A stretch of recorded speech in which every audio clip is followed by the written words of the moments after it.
Welcome to Compared to Who, the podcast to help you stop comparing and start living. I'm your host, Heather Creekmore. I hate to admit this, but I used to secretly obsess over my appearance. I thought it was part of my job as a woman to always look better. I tried every diet, exercise program, spa treatments, and makeup, but never felt like I could be good enough. Maybe you can relate. But God, in His grace, He showed me a way out, and I want to give you all the tools you need to break free too. If you've ever spent too much time stressing over your looks, I get it. I hope you'll keep listening and find the same freedom I have. Here are 3 other things you need to know about me. I'm a minivan driving mom of 4 elementary age kids. I'm author of the book Compared to Who and a blogger at comparedtowho.me. And you just may have seen my epic bake fail on Netflix. If you've ever struggled with comparison or body image issues, Compared to Who is the show for you. I hope you enjoy today's episode and tell a friend about it.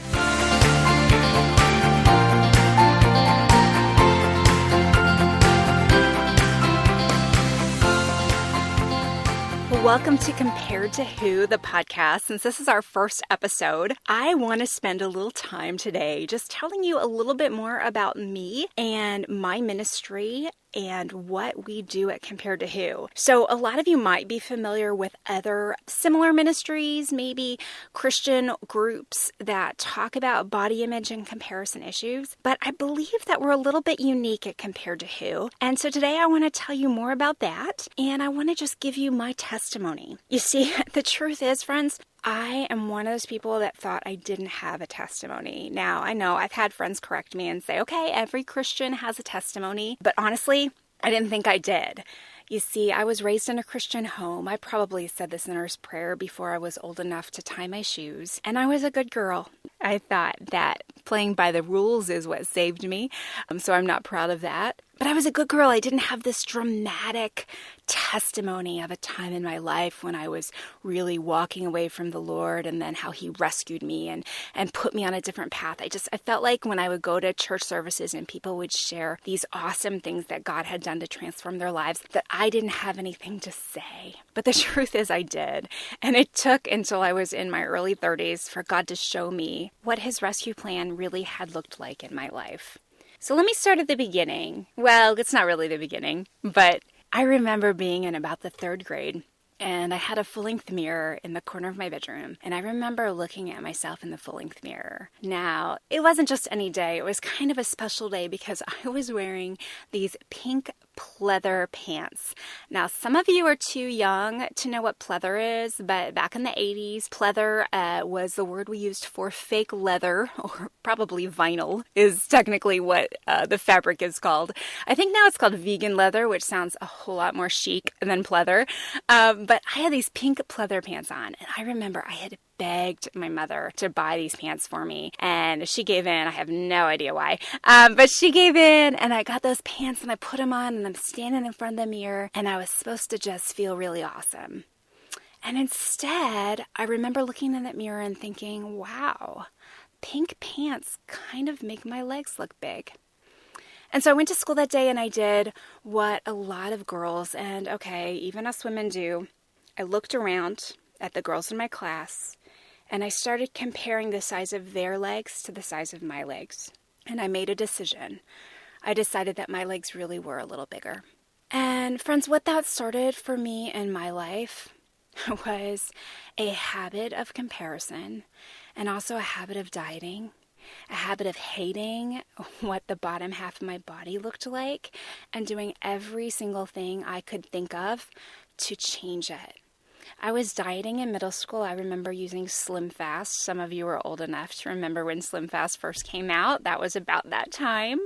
By high school, I was trying this diet called See How Long You Can Go Without Eating. And what would happen is I could make it all day long at school, and no one really noticed. I was busy, so I'd just, bop around, and no one really took notice of the fact that I wasn't eating. And then I would get home from school, late afternoon, 4 or 5 o'clock, and I would be ravenously hungry. And so I would just eat everything I could find in the pantry, just shovel it in, right? Starving, hungry. And then I'd go ahead and eat dinner regularly with my family because in my mind I had already, quote unquote, blown it for the day, so I might as well just eat. And then I'd go to bed and I would just feel guilt. I would feel bad because I ate. I mean, it sounds ridiculous to say it out loud, but I know I'm not the only one who's ever thought or felt that way. Maybe you've had those thoughts too. But I just felt like I had failed. I didn't have any self-control. And I would kind of beat myself up, and then I would make a resolution. Okay, tomorrow I'm going to do better. Tomorrow I'm going to make it all day without eating. And sure enough, the same cycle would happen over and over again, although some days I'd make it. You know, it was one of those things where, looking back on it now at that time in my life, and this was the early 1990s, there wasn't really an eating disorder category for people like me who thought and worried about food a lot. You see, I wasn't anorexic. I mean, I did lose some weight before I started college, but I never got really thin. And then college helped me gain weight rather quickly. You know, I'm an overachiever, so freshman 15 was nothing for me. I did that in the first 2 or 3 weeks. But I probably gained more like the freshman 40. And so in college, I continued my disordered eating. And what that looked like for me was going to school and eating and, you know, all the social activities and ways that you eat when you're away at college. And then I would go home and I would try to diet or even fast to try to balance it out. And so, like I said, there wasn't a category for people like me, but now I know that I had something called EDNOS, eating disorder not otherwise specified. And boy, I wish I had known that then, friends. I really wish that I had known that this was an eating disorder and not just a normal girl problem, because that's what I thought it was.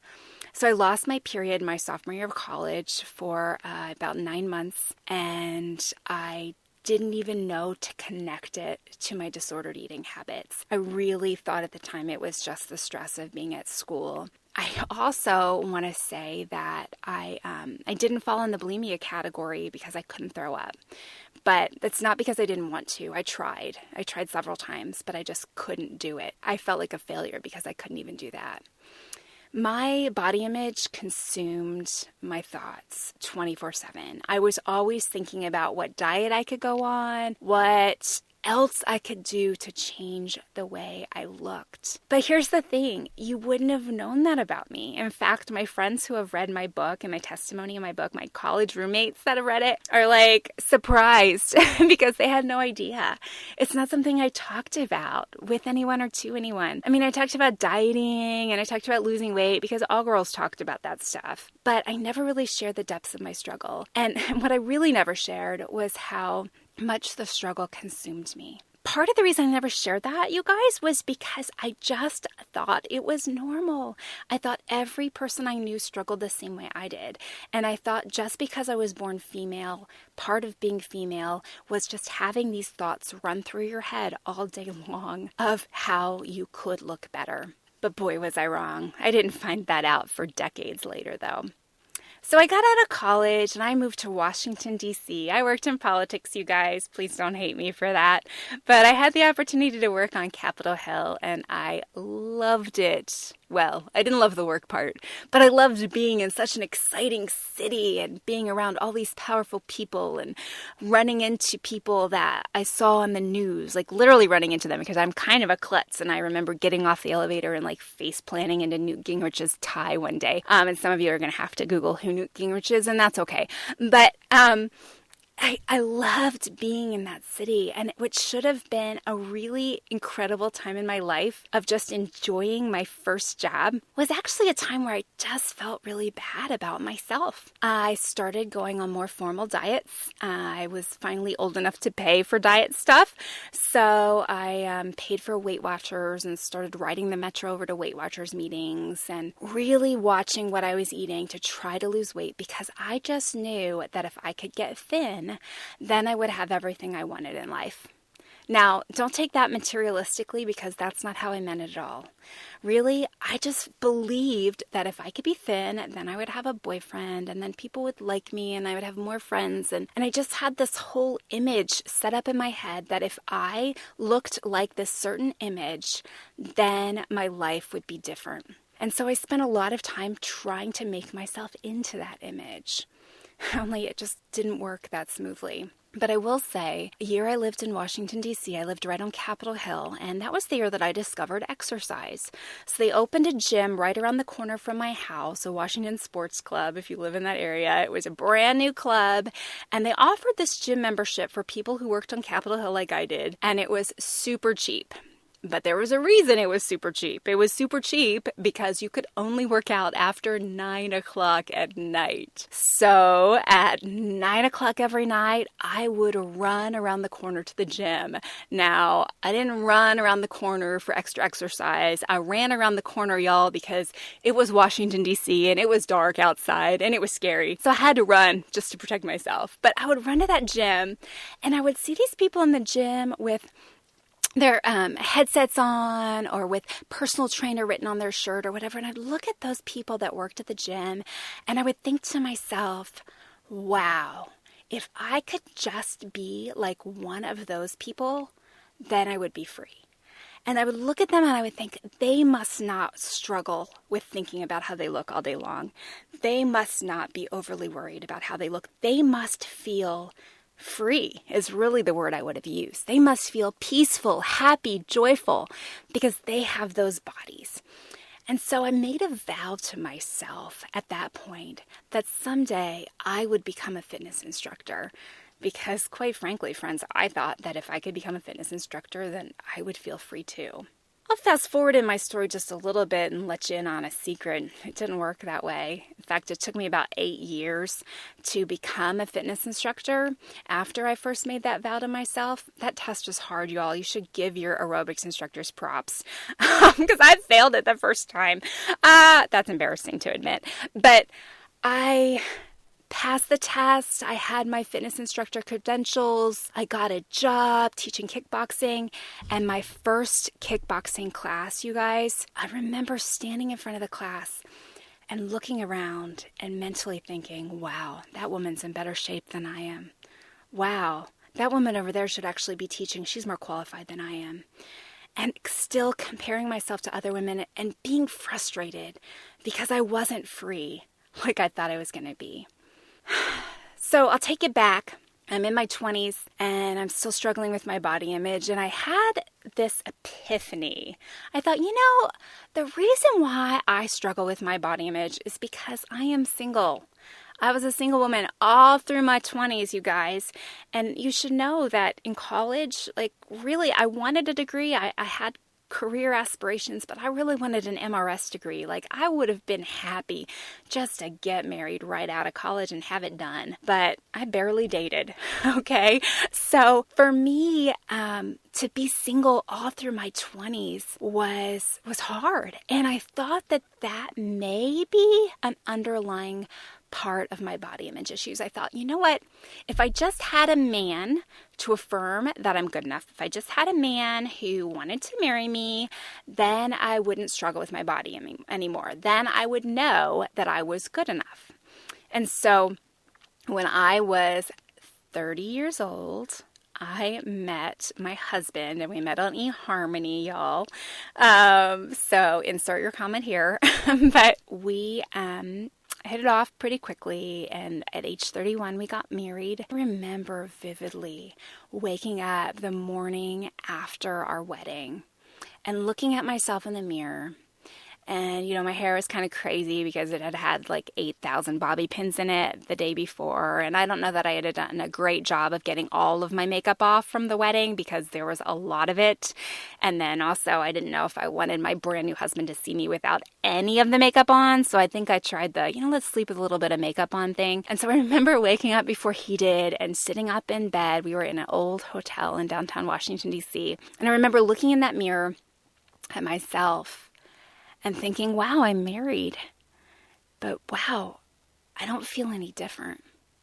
And friends, I've written about this on my blog, but I almost ruined our honeymoon because I was so obsessive over my body image and whether or not I was good enough for my husband and whether or not he thought I was good enough. And all this to say that I learned at age 31 that marriage doesn't fix body image issues. So I hate to break it to you, friend. If you are single, you need to know that getting a husband won't fix it for you. I'm sorry. I know there's hope there, but it's just not going to happen. Fix your body image issues before you get married if you're single. And if you're a married woman and you're angry with your husband because he hasn't can't fix your body image issues, or you think that your body image issues are his fault, oh friend, let that go. Let that go.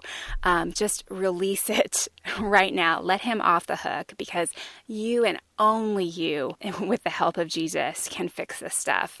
So marriage didn't work. Becoming a fitness instructor didn't work. So there was one thing that I hadn't tried, and it had been a lifelong goal of mine, and that was becoming a mom. And I thought, you know what, if I could just become a mom, then I bet my body image would be different. Not because I thought I was going to look hotter after I became a mom, like I was realistic about that, but I really believed that once I was a mom, I would have so many more important things to think about that I wouldn't have the same mental capacity to worry about my body image like I had for years and years and really decades. And so I got pregnant. In fact, we got pregnant about 3 or 4 months after we got married.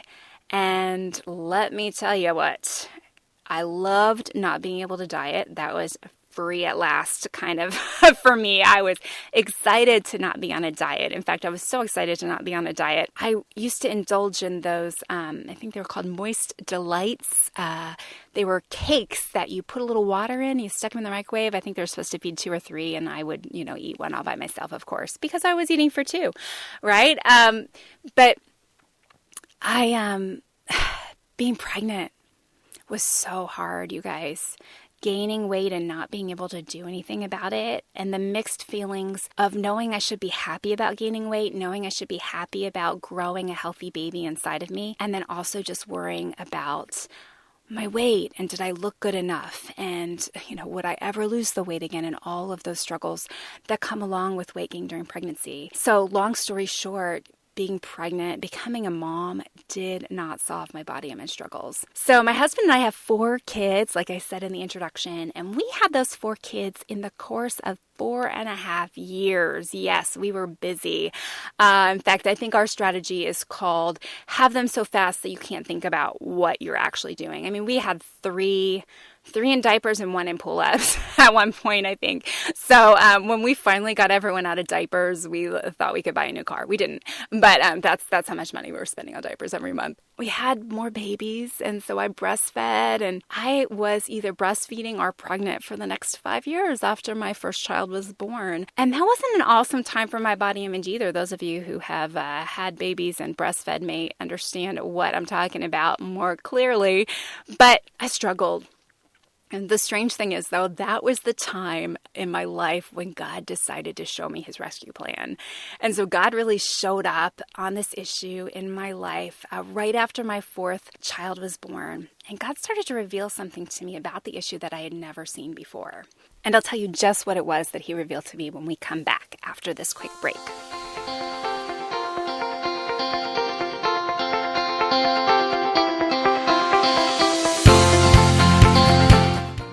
Body image been bogging you down for too long? It's time to get free, my friend.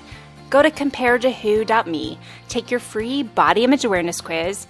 You will learn amazing things. You'll get your results right away.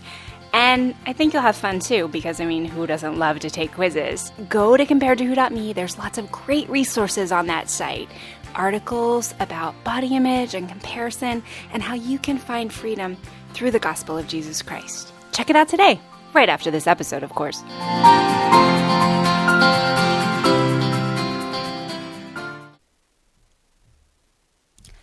God started to reveal to me that my body image issues had a spiritual root. Now, see, this was a big newsflash for me, you all, because I really believed that my body image issues were external problems. I thought if I could just change the way I looked, then my body image issues would go away. Now, the funny thing about that is I had changed the way I looked. In fact, I looked a lot different by the time I got married than I'd had in my early 20s. I lost the weight. I was a fitness instructor, so I was in really good shape. I was wearing a size at my wedding that I don't even think I wore in high school. It was so low.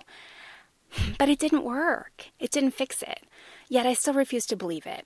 And you see, that's the lie that beauty tells us. Beauty tells us you just need one more thing. And for me, beauty told me if you would just lose the weight and get to this size, then you would feel free.